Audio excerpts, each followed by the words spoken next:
चलिए, नमस्कार मेरे प्यारे बहन भाइयों। आप लोगों की मैथ्स को लेकर के समस्या है कि दीदी मैथ्स बहुत कमजोर है, मैथ्स की तैयारी कैसे करें।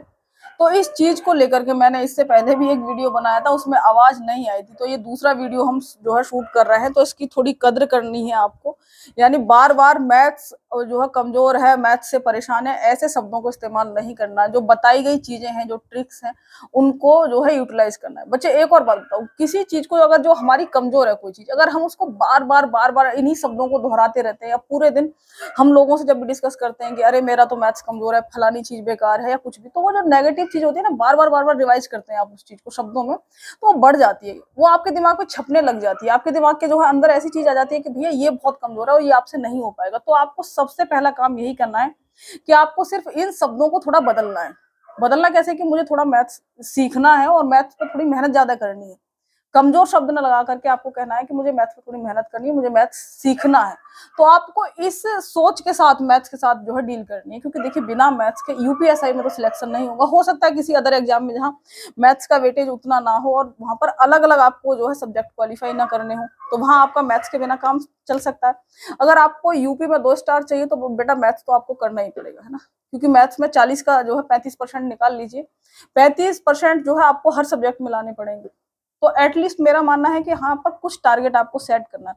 जिनके बहुत कम नंबर आ रहा है उन्हें 20+ का टारगेट रखिए। टारगेट सबसे जरूरी चीज है। अगर हम किसी चीज को सीख रहे हैं तो हमारे पास होना चाहिए कि हमारा लक्ष्य क्या है, तो 20+ का रखिए।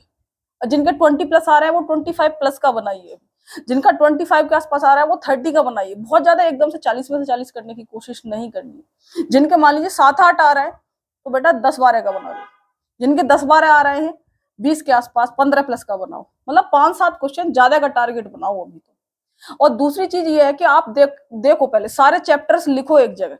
उन चैप्टर्स में से चुनो कि कौन कौन से चैप्टर जो आपके पसंदीदा हैं और जो आपको लगता है कि हाँ इन्हें मैं कर पाऊंगा, तो उन चैप्टर्स को चुन लो। अभी टारगेट बनाना है 10 चैप्टर का, कि 10 चैप्टर आपको बहुत अच्छे से करने हैं। जिसके लग रहा है कि 10 तो मैंने कर लिए, तो वो थोड़ा सा ज्यादा का बना ले। तो कुछ एक चैप्टर्स उनके नाम जो है आप लिख लो अभी, कि मुझे इन चैप्टर्स को पहले कंप्लीट करना है। और ऐसे चैप्टर चुनना जो परसेंटेज के हैं, तो परसेंटेज के प्रॉफिट एंड लॉस हो गया है ना, बट्टा हो गया, तो जो उससे रिलेटेड है। अनुपात से वाली जो सीरीज है तो उसको लिख लेना है कि अनुपात से रिलेटेड ये क्वेश्चन है। वो वो चैप्टर्स है जो चैप्टर्स एक दूसरे से लिंक होते हैं। तो इस तरीके से आपको 10 या जितने भी चैप्टर आपको लग रहा है उतने चैप्टर लिख लीजिए, पर कम से कम 10 चैप्टर तो आप नोट कर लो कि पहले मुझे इनको खत्म करना है। इसमें से भी जिसमें आपको लगता है कि ये मुझे अच्छे से जो है थोड़ा बहुत आता है और इसे मैं सीख सकता हूं, तो उसको पहले अच्छे से करना है। अब दूसरी चीज क्या करनी है, दूसरी चीज आपको ये करनी है कि आपको बार बार इस चीज पर ज्यादा फोकस करने से कि मैथ्स कैसे स्ट्रॉन्ग करें, इस पर ही अगर आप बार बार वीडियो देखते रहते हैं तो उससे कुछ नहीं होगा बेटा। जो बताया जाए उसको अप्लाई करना, ठीक है। टीचर को फिक्स करना है। टीचर फिक्स नहीं कर पाते कई बार लोग, क्योंकि जो चीज हमारी कमजोर है तो उसको लेकर के हमारे मन में बड़ी उठापटक रहती है। हम किसी से पढ़ रहे हैं, हमारे दोस्त ने कह दिया अच्छा वो टीचर बड़े अच्छे हैं, मैं उनसे पढ़ रहा हूँ, तो हम तुरंत उसकी ओर स्विच हो जाएंगे। किसी ने कह दिया वो बुक नोट्स बहुत अच्छे हैं, तो उसकी ओर। सिंपल सी बात है, आपको मेहनत करनी पड़ेगी और मेहनत करने के लिए एक रास्ता चुनिए। आप बार बार छोटे छोटे रास्तों पर ऐसे ऐसे भगते रहेंगे तो आप लक्ष्य तक नहीं पहुंचेंगे। जिस भी टीचर को जो भी आपका पसंदीदा है उसको चुन लीजिए। सिंपल सी बात है टीचर्स को लेकर के। देखिए सारे टीचर बहुत मेहनत कर रहे होते हैं, बहुत अच्छे से पढ़ा रहे होते हैं। बस हर एक टीचर का जो है, मेरा कोई पसंदीदा हो सकता है, आपका कोई पसंदीदा, यानी कोई कोई बंदा होता है जिससे हमें अच्छा लगता है सुनना। बेशक वही चीज कोई और दूसरा बता रहा उसको जो है उतना हमें नहीं लगता, क्योंकि हर एक बंदे का जो बात करने का लहजा है कुछ होता है, वो थोड़ा अलग अलग होता है, समझाने का तरीका अलग होता है। बस किसी को कुछ पसंद आता है, किसी को कुछ। तो आपको जिस टीचर का लहजा या जो चीजें पसंद आ रही है आपके लिए वही टीचर बना है। तो आप दूसरे के टीचर पर मत जाइए कि बार बार उसने बता दिया तो उसकी ओर स्विच कर जाओ। टीचर को फिक्स करना है। अब टीचर को जब फिक्स कर लिया, अभी समय देखिए 60 दिन के आसपास मान लिया आपके पास बचे हुए, तो आपको 60 दिन में कितने चैप्टर्स खत्म करने मैंने बताया था कि आप लिख लीजिए। हो सकता है किसी को कम करने हो, किसी ने कुछ पहले से कर रखे हो, तो वो आपको डिवाइड कर लेने कि एक चैप्टर के हिस्से में कितने दिन आप लोग देना चाह रहे हैं। कुछ चैप्टर्स बड़े हैं तो उनके लिए थोड़ा ज्यादा समय लगेगा, छोटे हैं उनके लिए कम समय लगेगा। तो ये मेहनत थोड़ी सी आपको करनी पड़ेगी, ज्यादा नहीं, बस थोड़ी सी। अपने हिसाब से चैप्टर्स को देख लीजिए कितने दिन में इस चैप्टर को मुझे खत्म करना है। तो उस चैप्टर की देख लो कि उस टीचर की कितनी वीडियोस हैं, तो पर डे आप कितनी वीडियो खत्म करना चाह रहे हैं, तो उसको भी नोट कर लो। इन सबको थोड़ा सा टाइम दे करके इस चीज को जो बताया जा रहा है नोट करो, ठीक है। तो आपने मान लीजिए नोट कर लिया कि जो है मुझे इतने एक दिन में इतनी वीडियो देखनी है। मेरा मानना है कि अगर आपके हालत बहुत ही खराब है तो कम से कम 3 से 4 घंटे की वीडियो जरूर देखिए। अगर आप मेहनत तो करनी पड़ेगी। अब सोच रहे हो कि बिल्कुल मैं बता दूंगी 1-1.5 घंटा बेटा पढ़ लो और फिर तुम्हारा सिलेक्शन हो जाएगा, तो नहीं होगा। अगर मैथ्स कमजोर है, अगर आपके 30 तक नंबर नहीं पहुंच रहे हैं, तो कम से कम 3 से 4 घंटा दीजिए मैथ्स को। अब मान लीजिए उस टीचर के आपने 1.5 घंटे की 2 वीडियोस थी, वो आपने करी। उसके बाद आपको क्या करना है, उस टीचर के आपको नोट्स किस तरीके से बनाए, सारे क्वेश्चंस को नोट्स नहीं बनाने, एक टाइप का एक क्वेश्चन या 2 क्वेश्चन लिख लीजिए। आपने फेयर कॉपी में नोट कर लिए, एक दूसरी रफ कॉपी बराबर में रखिए, उसमें क्वेश्चंस को सॉल्व करिए। मान लीजिए एक टाइप का एक क्वेश्चन करा दिया टीचर ने, दूसरा जब वो करा रहा है तो उसको भाई पॉज कर दीजिए वीडियो को और उसको खुद सॉल्व करिए। खुद से हो पा रहा है या नहीं हो पा रहा है देखिए, फिर उस टीचर की जो है वीडियो चला करके उसका सॉल्यूशन देख लेना है। उसके बाद 1 से 2 फेयर, यानी जहां नोट्स बना रहे हैं वहां करना है, बाकी रफ में साइड में सॉल्व करते रहिए, वहीं पर छोड़ते रहिए। थोड़ा बढ़िया से करना है ताकि अगर कभी आपको देखना पड़े तो आप समझ भी पाए कि मैंने करा क्या है। पर हर क्वेश्चन को लिखेंगे तो बहुत ज्यादा टाइम लग जाएगा।